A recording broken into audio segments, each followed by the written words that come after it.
So the gold standard for identifying EGFR mutations has been tissue for years. But increasingly now we have new platforms that are plasma-based in which we can identify many of these mutations. There's now an FDA-approved COBAS test for liquid EGFR test that can be done. Tissue still remains the gold standard for identifying mutations in a treatment-naive patient, but I think there are clinical scenarios where we can consider using plasma, in which you've done the biopsy, you've made a diagnosis, but you don't have enough to do the molecular testing. Maybe this is where you consider doing a plasma test and not a tissue test or rebiopsy.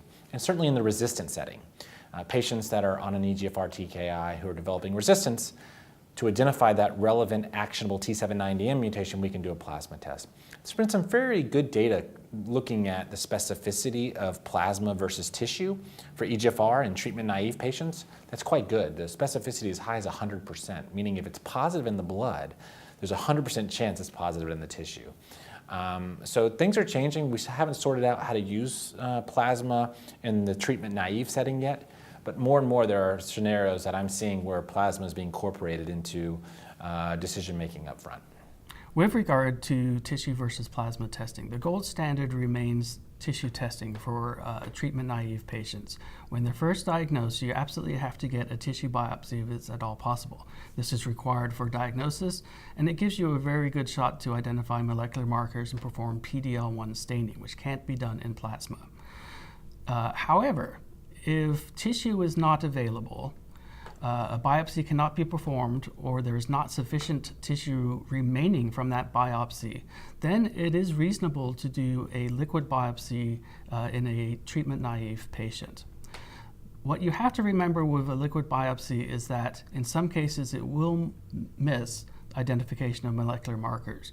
Currently, the sensitivity seems to be running between 75 and 85%. So if you know that the tumor is positive for an EGFR marker, and you run a plasma analysis, you will see it in a treatment-naive patient 75 to 85%, depending on the technology that you're using. And so you have to be cognizant of the fact that you may well miss a mutation if you're doing plasma. And this is particularly true for very slow-growing indolent tumors, such as might be the case if they're EGFR mutant positive. So if you are doing a liquid biopsy, you're doing analysis in circulating tumor DNA in plasma, if you have a positive result, for instance, you identify the presence of an EGFR activating mutation, then you can consider that as trustworthy. You can proceed to treatment based on that diagnosis alone. However, if the liquid biopsy is negative for any markers, you cannot assume that that patient is negative for EGFR or ALK, and a follow-up tissue analysis would be advised. The most common usage for a liquid biopsy currently is in patients who are progressing on a targeted inhibitor. So when patients have had a successful course on a frontline EGFR inhibitor or an ALK inhibitor, and they are beginning to recur, a liquid biopsy is commonly used to identify mechanisms of resistance in that setting. And this may be more appropriate than a tissue biopsy in the sense that if you have a positive finding from the liquid biopsy, if it's positive for, say, a T790M EGFR mutation or an ALK mutation that confers resistance, then that obviates the need for actually performing a tissue biopsy.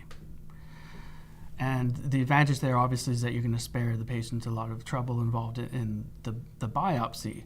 If the liquid biopsy is positive for your marker, then you can go ahead and proceed on to the appropriate therapy. However, if you do not see it, if it is negative, then its best practice would be at that point to go back and perform a tissue biopsy, which might give you better information.